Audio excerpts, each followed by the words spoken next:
Bon, la meilleure des communes, ça fait quelques semaines qu'on vous le tease, ce soir on y est, c'est le dernier épisode de cette trilogie de feats avec des youtubeurs que vous connaissez très bien, d'ailleurs on est presque sûr que vous avez vu leurs vidéos. On va vous la faire assez courte parce qu'on a déjà tourné une intro dans les lieux que vous verrez et que vous avez déjà certainement vu dans les vidéos de Haken et de Juliano qu'on vous met en description ainsi que leur chaîne. En gros, avec Joe, on a une petite idée il y a quelques semaines, c'était celle de rassembler des youtubeurs spécialisés dans les threads d'horreur afin de se réunir autour d'une table ronde et de se raconter des histoires flippantes. On a donc proposé au Manor Lodge de tourner la vidéo dans l'une de leurs salles et ils ont super gentiment accepté. D'ailleurs, la vidéo n'est pas du tout sponsorisée, mais le Manor Lodge c'est un escape game qui se trouve à Meaux et que vous pouvez aller tester. Il y a une salle d'horreur, il y en a une qui n'est pas du tout horreur. Bref, on vous invite à aller voir en tout cas leur site qu'on met bien entendu en description. Merci encore à eux d'avoir accepté le projet. D'ailleurs, pour la petite anecdote, c'est le premier escape game qui nous a invités, Joe et moi, lorsque, il y a très longtemps, dans une époque sombre et lointaine de YouTube, on faisait des reviews d'escape game. En tout cas, c'est super cool de leur part. Bien sûr, on remercie Haken et Juliano d'avoir accepté aussi de faire partie de ce projet, c'était hyper cool. Nous on s'est grave amusé, mais de toute façon vous allez voir ça dans la vidéo. Bon, pour cette vidéo spécifiquement, on vous le demande quand même assez rarement, mais ce serait super bien que vous explosiez la section commentaires, que vous nous dites vraiment ce que vous en avez pensé, si vous voulez qu'on en refasse d'autres, et tout ce qui vous passe par la tête, vraiment ça nous aide énormément, nous ainsi que les autres youtubeurs d'ailleurs qui ont sorti des vidéos avec nous dans ce feat et que vous connaissez déjà, parce qu'on vous l'a déjà dit plein de fois.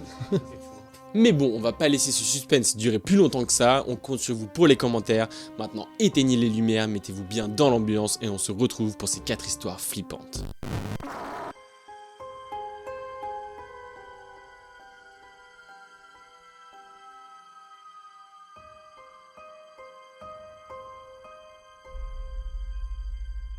Bonsoir et bienvenue dans cette nouvelle vidéo en compagnie de Haken, Salut.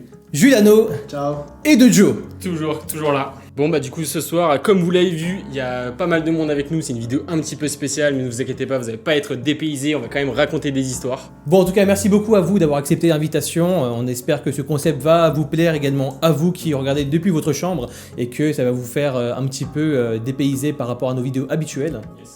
Bon, vous l'aurez compris dans le titre, il y aura 4 histoires ce soir, 4 histoires de tous les genres. Chacun a préparé sa petite histoire, les autres ne sont pas au courant, en tout cas, je crois que c'est bien ça le concept. C'est ça, je pense. J'ai bien compris, ça aussi. Ok, génial. Bon bah du coup, on va peut-être commencer par toi. Haken, si tu veux bien prendre la parole Non. pour raconter cette première histoire. Il est vraiment comme ça en vraie vie, c'est ça. Allez Haken, on t'écoute.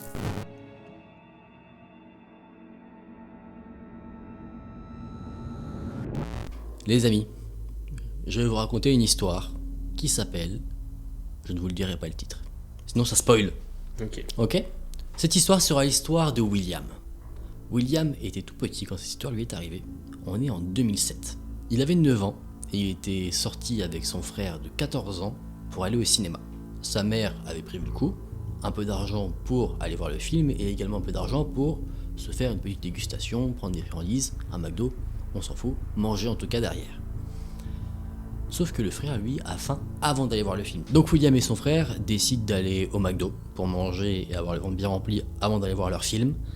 Et alors qu'ils sont en train de se rendre vers le fast-food très connu, ils rencontrent un homme accompagné d'un enfant qu'il tient par la main.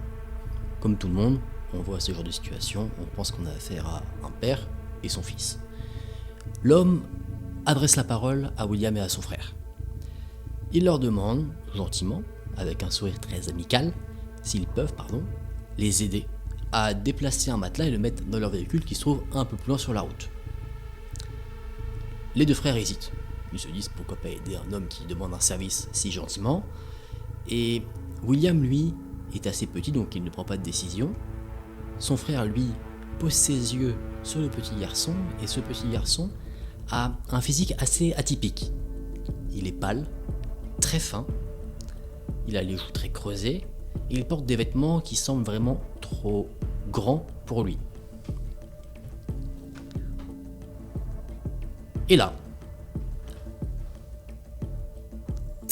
T'es en train de me décrire, en fait, ça me faisait flipper. Quoi ? T'es en train de me décrire, il est blanc, il est vraiment trop grand. il s'appelait Il Juliano. s'appelle Juliano. Son URL YouTube est HTTP. C'était hier soir. Le père de famille, lui, a un physique tout à fait normal, des vêtements moyens, il porte pas de marque particulière, il n'a pas l'air riche, pauvre ou quoi que ce soit. Il n'y a que cet enfant qui lui tient la main, qui a un look assez étrange. Ça interpelle les deux jeunes frères, mais pas plus que ça. En tout cas, William, lui, de ses souvenirs, il ne réagit pas forcément à cela. Tout lui semble normal. Le jeune garçon, en plus, semble avoir un an de moins que lui, donc pas de souci. C'est un père qui passe du bon temps avec son fils, ils ont besoin d'aide, on n'en parle plus. Sauf que le frère de William l'attrape par la main et il l'emmène loin, sans parler à l'homme, et il lui dit « on s'en va ». Le frère, alors qu'ils sont en train de partir, prend son téléphone portable et il tape un numéro que William ne voit pas. William se pose des questions, il se dit mais qu'est-ce qui se passe, pourquoi on part comme ça? Il se retourne et il voit que le père de famille les regarde avec un air très énervé, comme si le comportement des deux frères l'énervait, alors qu'en soi on pourrait se dire qu'il s'en fiche, les deux jeunes garçons ne veulent pas l'aider, il va demander à quelqu'un d'autre. Mais non, c'était comme si il était déçu, qu'il n'avait pas réussi à réaliser, entre guillemets, son objectif. Ok. William, là, a un blackout. Pour lui, il est rentré chez lui, avec son frère, ils ne sont pas allés au cinéma, mais c'est des années plus tard. C'est terrible. Rappelez-vous, il a à peu près 9 ans au moment des faits. C'est à l'âge de 22 ans qu'il se souvient de ces événements.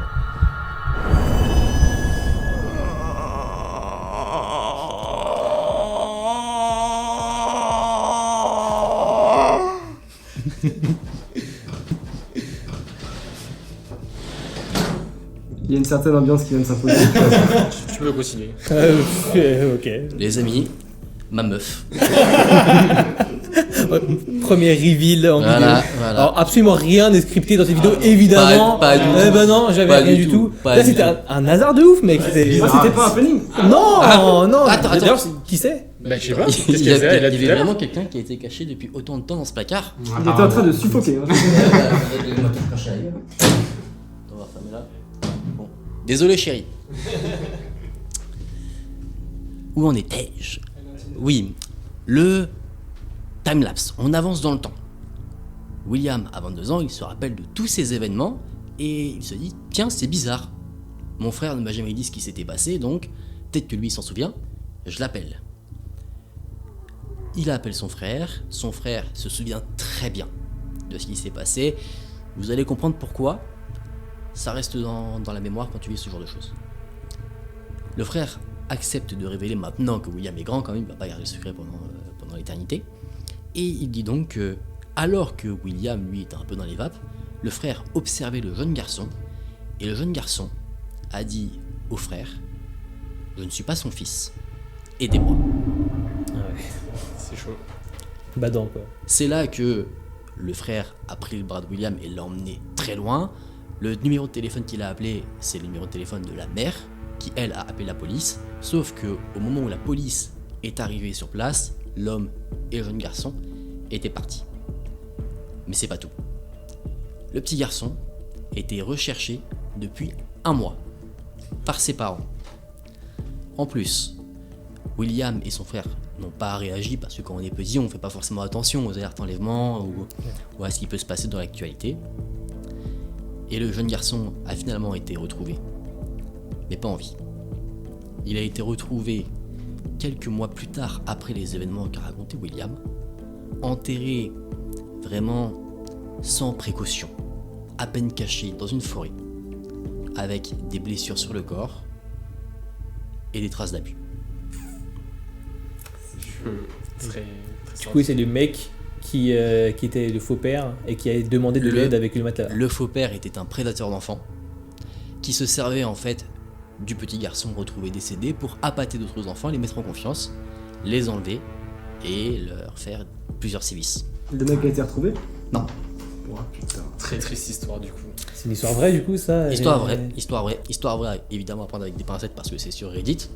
C'est William, faux nom que j'ai attribué, qui a raconté cela. Donc est-ce que c'est une vraie histoire? Personnellement, je vois pas de raison de douter forcément de la véracité des choses. Je trouve, à mon humble avis, que c'est pas le genre d'histoire qu'on invente. Donc je pense que oui, c'est une histoire vraie, on peut le prendre comme tel. Après, évidemment, sur Reddit, il y a toujours un pourcentage de... on fait attention, on n'a pas 100% comme si les choses étaient vraiment véridiques. On fait attention, mais on peut le considérer comme tel. En tout cas, elle est bien flippante. Je pense qu'elle nous a tous mis dans l'ambiance là pour la première histoire. Génial l'histoire, franchement, elle est vraiment Ouais, bien. bravo, en Super tout cas. bien raconté. Eh bien, kiffé. merci bien à vous. raconté. J'ai kiffé. Merci aussi à ma femme. Ça m'a donné envie de l'épouser. On comprend, on est tous jaloux. Ah, je me doute. Hein. Ça nous a bien mis dans l'ambiance, franchement. Très très cool. Ouais, Super raconté, franchement. l'ambiance elle est redescendue là d'un coup. Au début, on rigolait, c'était un peu drôle. machin. Non, moi j'ai vu Jeannot, il a commencé à pleurer. Ah, mais j'ai vu la larme. Ah ouais, non, mais ça c'est parce que. Non. Non, mais j'ai des irritations avec. J'ai l'allumé. c'est tout. C'est une qui clignote là-bas. Là. Ouais, c'est ça. Je dis juste un truc, elle est partie par là, elle va revenir par là. Hein. Tu veux qu'on change de place ou. Non, ça va, c'est bon. De toute façon, le deuxième c'est Joe. Et le. Ok. Tu sais, le. Ouais. Bien fait. Cette vidéo est sponsorisée par Cristalline. Ah non. Et très, très douce en termes de toucher, tu sais. Ouais. J'ai cru qu'elle allait me masser un moment.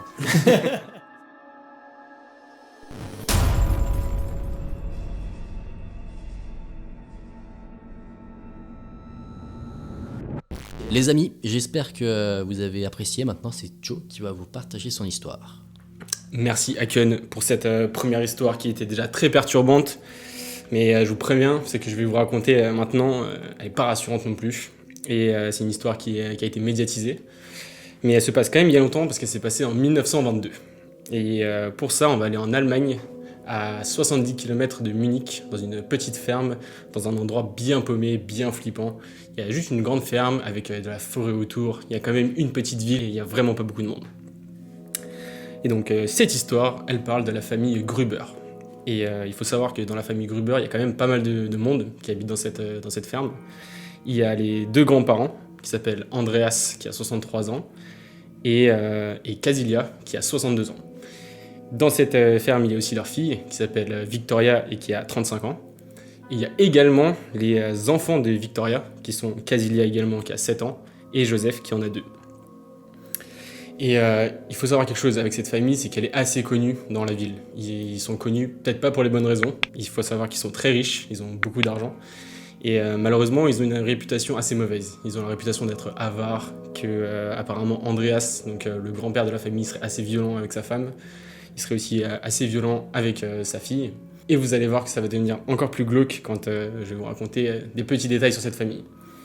Par exemple, il faut savoir que Victoria et Andreas, son père du coup, ont été accusés d'avoir eu des relations incestueuses. Et apparemment, du coup, le petit-fils Joseph serait le fruit de cet amour interdit. Ça l'affaire. Ils Ça va étaient faire. du Nord ou.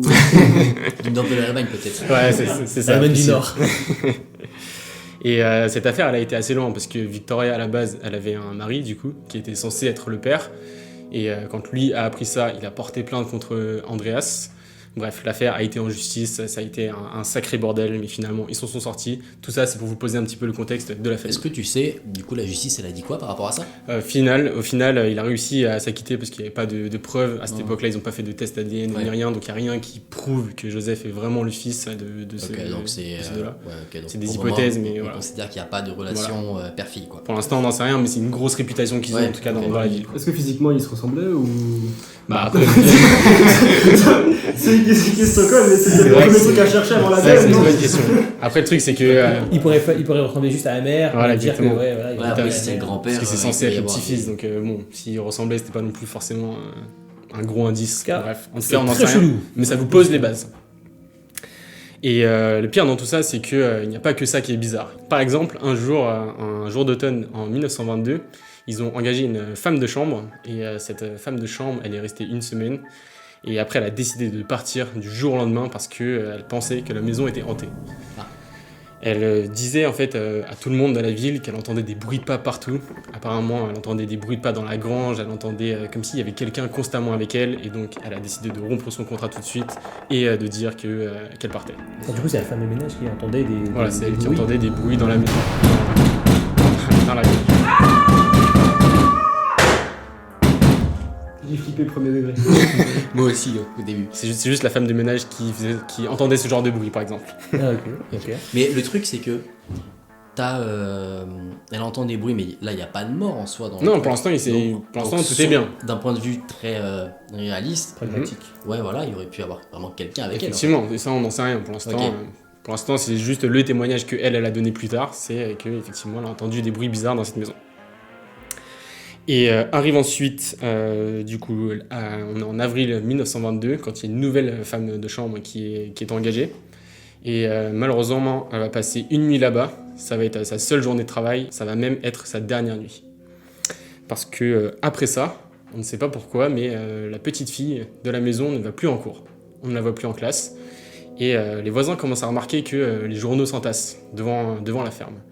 Ils trouvent ça donc un petit peu bizarre. Et un jour, avec une petite équipe de voisins, ils décident de se rendre à la grange et de regarder s'il y avait de l'activité. Et là, c'est hyper calme.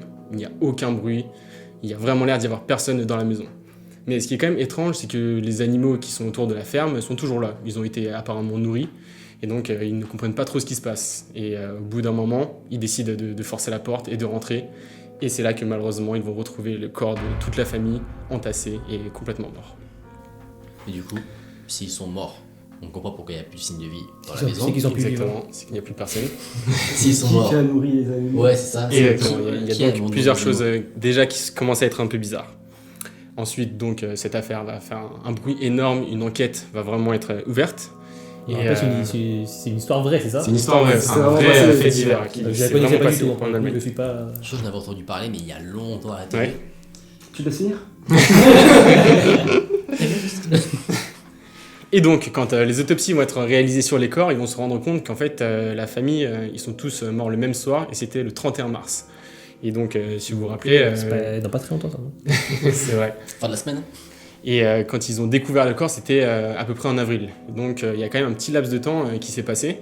Et quand ils vont questionner le voisinage, en fait, le voisinage va leur dire que c'était bizarre parce qu'ils sont sûrs qu'après cette date-là, ils ont vu de la fumée de cheminée se dégager de la maison, comme s'il y avait vraiment quelqu'un. Et donc, ils vont commencer à enquêter dans la maison et effectivement, ils vont remarquer, par exemple, qu'il y a de la vaisselle, que la vaisselle est sale, comme si quelqu'un avait utilisé vraiment la vaisselle. Et ils vont même se rendre compte que les draps sont dépliés, comme si quelqu'un avait vraiment dormi dans cette maison. Donc voilà, c'est très étrange. Là, ce qu'on sait pour l'instant, c'est juste que la famille est morte et qu'après, supposément, leur meurtrier serait resté dans la maison pour une raison inconnue. Et c'est quand même déjà bien glauque, on va pas se mytho. Il aurait fait sa vie comme ça. Voilà, exactement. Ok. Putain, il y a des gens Ouais. chelous dans ce monde. Et j'avais déjà entendu des histoires où des gens genre, rentrent dans des maisons qui sont vides, comme s'ils allaient les cambrioler, mais ils font leur vie. Mais rentrer dans une maison où t'as tué des gens et faire ta vie avec les cadavres encore à côté de toi, ça Très très étrange. ça c'est chaud. Qu'est-ce qui se passe dans la tête de ces gars? Ouais, exactement. Et justement, c'est là qu'il va y avoir énormément de théories. Il faut savoir que c'est une affaire qui n'a pas été résolue. On n'a aucune idée de qui a fait ça. Il y a même pas de théorie. Ah non, il y a beaucoup de théories. Ah oui, Il n'y a justement. pas d'empreinte, il n'y a pas beaucoup de. de théories. Il y a des empreintes, il y a des traces de pas qui mènent à la grange. Mais ce qui est très bizarre, c'est qu'il n'y a pas les traces de pas pour repartir. Comme si la personne était toujours dans la maison, ce qui est quand même assez étrange. Et, étant donné qu'ils ont fouillé la maison et qu'il n'y a plus personne. C'est donc là que les gens vont commencer à repenser au témoignage de la femme de chambre qui était là avant et qui avait parlé justement de bruit de pas. Et donc là, il y a plein de théories. Soit c'est un fantôme qui aurait fait ça, ce qui est quand même assez étrange parce que factuellement, les gens sont morts Ouais. et ils ont été tués apparemment avec une hache. Donc avant que ce soit un fantôme. L'autopsie montre qu'ils Ouais, ont été vraiment exactement. assassinés à hache. C'est ça. Et donc, il y a aussi d'autres personnes qui vont se dire que ces bruits qu'elle a entendus étaient peut-être de vrais bruits, comme je disais tout à l'heure, Cachés. et qu'une personne, effectivement, était peut-être cachée dans la maison, en fait, depuis des mois, et qu'elle surveillait un petit peu Il fait les gestes. leurs faits et gestes. Putain. Du coup, Voilà. même s'il y a une personne qui est cachée, ce serait quoi le mobile Alors là, on n'a aucune idée. Il y a une dernière théorie qui a été énoncée, Pourquoi c'est qu'il faut savoir que Victoria, à la base, elle avait eu un mari qui est mort pendant la guerre. Ok. Donc il y a des vrais papiers qui montrent qu'il est mort. Mais il y a du voisinage, quelques années après, qui vont témoigner et qui vont dire qu'ils ont vu un homme se balader autour de la maison et que cet homme a dit qu'il était un rescapé de la guerre, qu'il avait simulé sa mort à la guerre et il va avouer tout simplement à la voisine que c'est lui qui avait commis ce meurtre, que c'est lui qui avait tué toute la famille. On sait pas si c'est vrai, c'est bizarre. Déjà c'est très étrange parce qu'on ne sait pas du coup s'il est mort, s'il n'est pas mort. Et ce qui est aussi très étrange, c'est que quelques mois plus tard, ils vont retourner au commissariat. Donc la voisine qui a fait le témoignage va retourner au commissariat et dire qu'en fait c'était pas vrai, qu'ils avaient complètement inventé cette histoire, qu'ils n'avaient pas croisé cette personne.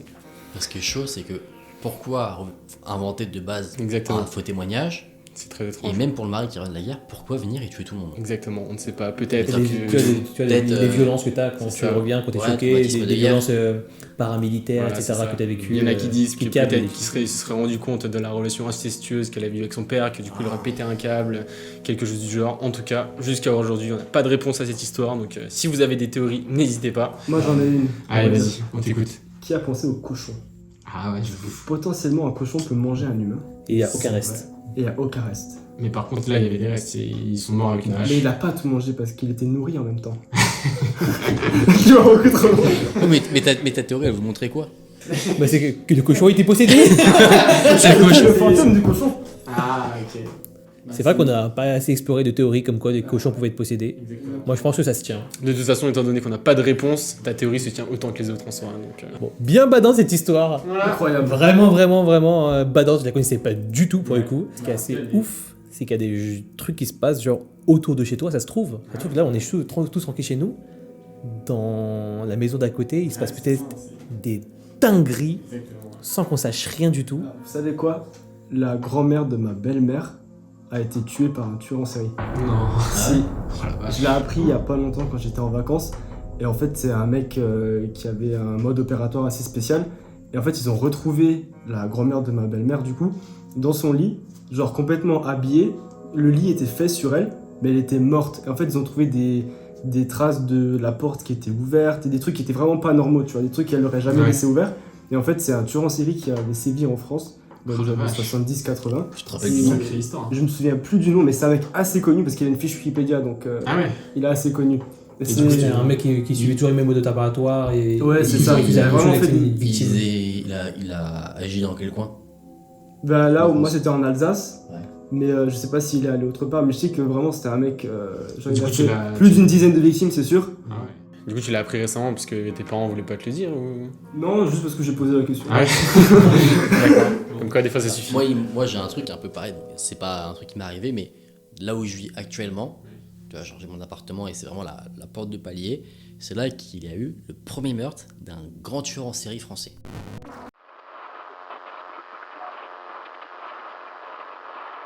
Putain, Ok. grave badant en tout cas ton histoire et la tienne par la Ouais, suite. mais c'est incroyable, hein, ce petit témoignage là. Merci pour ce petit témoignage. D'ailleurs, t'as commencé à parler et ça va être toi qui va continuer. Donc, je te passe le flambeau. À toi de jouer. Enfin bon. Là, j'ai une petite flamme. Ouais. J'ai joué d'ailleurs dans le flambeau avec Jonathan Cohen. C'est vrai? C'est vrai. Là, je croyais un peu moins.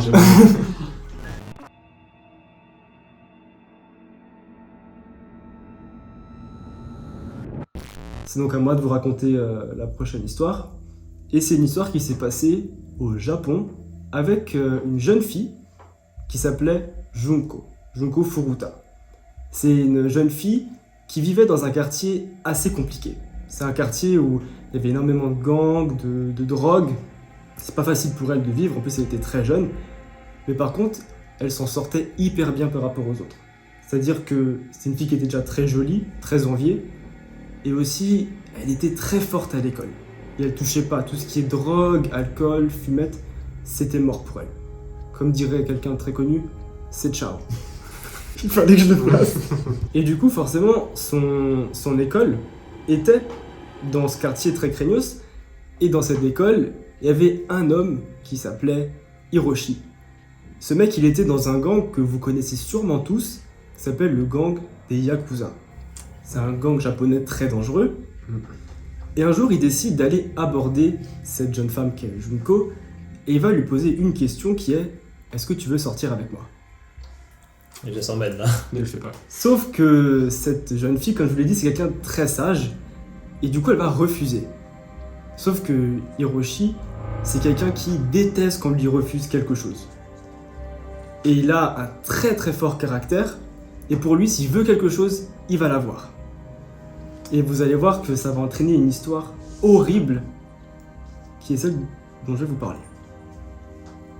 Un jour, lorsque Hiroshi marche avec un ami, il voit Junko dans la rue qui rentrait de l'école.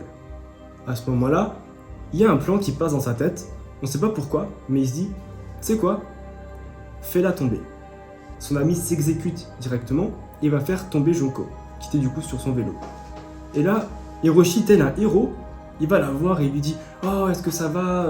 Est-ce que je peux te ramener chez toi? Je vais t'aider. » Pour Junko, c'est un mec qui vient la sauver, c'est le héros.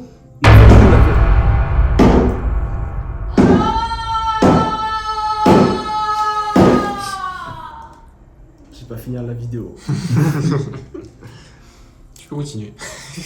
Je vais essayer. Elle est pas en danger. Je sais pas de qui tu parles. De qui tu parles? Laquelle, il y a toujours personne. Franchement, il faut que t'arrêtes de boire. Hein. Faut t'arrêtes de voir des trucs T'as bizarres. ouvert un portail ou quoi, mon gars? Tu m'as parlé du Ouija. Je confesse. Ça va, Juliano, tu... Ouais, ça, pour tiens l'instant, ça va pas du tout. Alors. Et donc, elle décide d'accepter son offre, qui est de la ramener à la maison. Sauf que lui, dans sa tête, il a un plan qui est tout autre. À la place de la ramener chez elle, il va la ramener dans une chambre d'hôtel, il va la séquestrer et il va abuser d'elle. Il va la frapper à multiples reprises et lorsqu'il aura fini son affaire dégoûtante, il va appeler 4 de ses autres amis qui étaient aussi dans le gang des Yakuza et ceux-ci, un par un, vont frapper et abuser sexuellement Junko. C'est horrible. C'est peut-être horrible, mais c'est que le début de probablement une des histoires de torture les plus horribles du Japon. Parce que ça s'arrête pas là. Ouais, Ah malheureusement. non, ça continue. Bien pire. En fait, ils vont la ramener dans leur plan de Yakuza, et à partir de ce moment-là, elle va vivre un véritable enfer. C'est-à-dire que chaque jour, elle est battue avec des barres de fer, et elle sert qu'à une seule chose, qui est d'assouvir les besoins Primitif. sexuels et primitifs Horrible. Horrible. de plus de 100 Yakuza. Oh là là. En l'espace de 44 jours, qui est du coup la durée de toute cette horreur qu'elle va vivre, elle va se faire abuser plus de 400 fois. Mais 44 jours. ça a duré 44 jours, ouais. Ça veut dire à peu près 10 fois par jour, quoi. Ah, c'est vraiment horrible. quoi. C'est dégueulasse. Mais tout ça, de base, parce qu'elle a dit non au mec. Exactement. Même pas, parce qu'après, quand il est parti dans la chambre d'hôtel, c'était contre ou pas sa En volonté? fait, on pense qu'il l'a amenée dans une chambre d'hôtel de force, mais que de base, il la ramenait sur le bon chemin, c'est-à-dire en la direction de sa maison. Ok. Simplement, il a Il a bifurqué, quoi. il a bifurqué, et là, Dernièrement. il l'a obligé à aller dans cette chambre d'hôtel, et c'est là que vraiment le calvaire a commencé. Ouais. Parmi ces abus qu'elle va vivre, il y a aussi de la torture par-dessus qui va se rajouter quotidiennement. Et parmi ces actes de torture qui ont été révélés plus tard à la police, on a par exemple un truc qu'il s'amusait à faire, qui était de tenir les mains et les pieds de Junko et de lui lancer des haltères sur l'estomac pour lui détruire l'intérieur. À côté de ça, faut savoir qu'à côté de ça, ils prennent pas du tout soin de Junko, c'est vraiment un animal maintenant pour eux, parce que non seulement ils vont mal la nourrir, très très mal, d'ailleurs elle va perdre plusieurs kilos, elle sera même méconnaissable à la fin de son calvaire, mais en plus ils vont l'obliger à boire sa propre urine. Et lorsqu'elle aura trop faim, ils vont lui donner des cafards à manger. Il y a aussi une fois où, pour s'amuser, ils vont décider de la mettre pendant plusieurs heures enfermée dans un congélateur. Et malheureusement pour elle, elle a survécu. Ah, mais pas bien cette histoire-là. Un jour, alors que Hiroshi est censé être parti, elle va trouver un téléphone, et là pour elle c'est l'espoir de se sortir de ce merdier. Elle va appeler la police directement et elle explique la situation. Sauf que là, à ce moment-là, Hiroshi il rentre dans la pièce. Il lui prend le téléphone, il explique à la police que c'est rien du tout, que c'est une farce. Il essaie de noyer un peu le poisson, et là il va lui faire vivre un truc horrible. Déjà, il va la frapper avec des barres de fer encore une fois, mais en plus, il va plonger ses pieds dans de l'essence et il va y mettre feu. Elle va survivre, mais vous allez voir que c'est malheureusement bientôt la fin de cette horreur qui va très très mal se terminer. Et la police, quand elle a reçu l'appel, ne s'est pas posé de questions. À aucun moment la police ne s'est posé de questions, et pire que ça, la famille de Junko qui du coup avait vu qu'elle avait disparu, en fait ils pouvaient rien faire parce que le gang C'est des Yakuza. Yakuza était Ah ouais, tellement Protégé par puissant, le système en fait. et tu ne peux rien faire. En fait, c'est conjointement les Yakuza et la police. C'est genre, la police ne se mêle pas des affaires des Yakuza. C'est genre, ils maîtrisent leur quartier, ils maîtrisent leurs affaires, la police n'intervient pas. Ok. Il n'y a pas pire comme situation. quoi. Vraiment l'enfer sur Terre. C'est littéralement ça. Très bien dit. Un jour, alors qu'il l'invite à jouer au Mahjong, qui est du coup un jeu de société, ils vont faire une partie tous ensemble, et elle va gagner cette partie, malheureusement. Fou de rage, Hiroshi va la frapper encore une fois, mais cette fois-ci, il va aller beaucoup plus loin que d'habitude. Non seulement pendant 2 heures, elle va subir un calvaire, c'est-à-dire que les 4 hommes vont se lâcher sur elle, Mais en plus de ça, ils vont brûler ses paupières à la cire chaude. Ouais, c'est dégoûtant. À ce moment-là, elle convulse et elle décède. Hiroshi, ne sachant pas quoi faire du corps, il va décider d'amener son corps et de le faire couler dans du béton. Il n'y a rien qui va. Hein. Du début à la fin, il n'y a rien qui va. Ouais. Et le pire, c'est que cette histoire n'aurait jamais dû sortir du gang des Yakuza. Puisqu'en fait, elle est restée totalement secrète jusqu'à ce que Hiroshi gaffe devant un inspecteur qui avait en fait mal formulé une de ses questions. Et du coup, il a tout balancé parce qu'en fait, il pensait que ses amis à côté balançaient à la police certaines infos. Et du coup, pour se protéger, il a lui aussi balancé des infos. Alors que l'enquêteur ne parlait pas du tout de cette affaire. Okay. Il va donc lui expliquer la localisation du corps. Et c'est comme ça qu'ils vont découvrir le calvaire qu'a vécu Junko. Et c'est le Yakuza qui a décrit tout ce qu'il a fait Oui. à la victime, ok. En fait, lui, vraiment, il pensait qu'il était en train de se faire balancer. Parce que... Du coup, il a fait des choses pour se dédonner. Ouais, il a essayé de se dédonner complètement et il pensait qu'on parlait de Junko alors qu'en fait, l'enquêteur parlait totalement d'une autre affaire. Ok. Et le pire en plus, c'est qu'ils ont eu une des peines les plus faibles au Japon pour le crime qu'ils ont commis, étant donné qu'ils étaient mineurs à l'époque. Et protégés, on imagine aussi. Et protégés. C'est une histoire que je trouve horrible. Ah ouais. Et du coup, finalement, ils ont pris quoi ils sont toujours en liberté au moment où on parle, là? Au moment où on parle, ils sont en liberté parce qu'ils ont pris que quelques années de prison. C'est horrible, je sais pas si c'est la pire. C'est une injustice totale en fait. Ouais, c'est une injustice. Et est-ce que, après coup, maintenant que tout ça est sorti, il y a quand même eu des répercussions par rapport, je sais pas, admettons la police, ils prennent plutôt au sérieux certains appels ou trucs comme ça, ou c'est l'affaire est sortie, mais on fait comme si c'était... Je pense qu'internationalement, ça a dû faire un putain de je choc. pense. Ça a été un boom international. Ouais, déjà, je pense qu'il y a eu pas une marche, mais avec un truc en guise de respect ou en hommage déjà à la victime, certainement. Non, vraiment, du coup, vraiment horrible. Très très bien raconté. Ouais, Merci beaucoup, Juliano, pour cette histoire qui va nous rester et nous hanter jusqu'à la fin de nos jours, très certainement. Et du coup, je pense que tu peux pas faire vivre une pire chose à quelqu'un.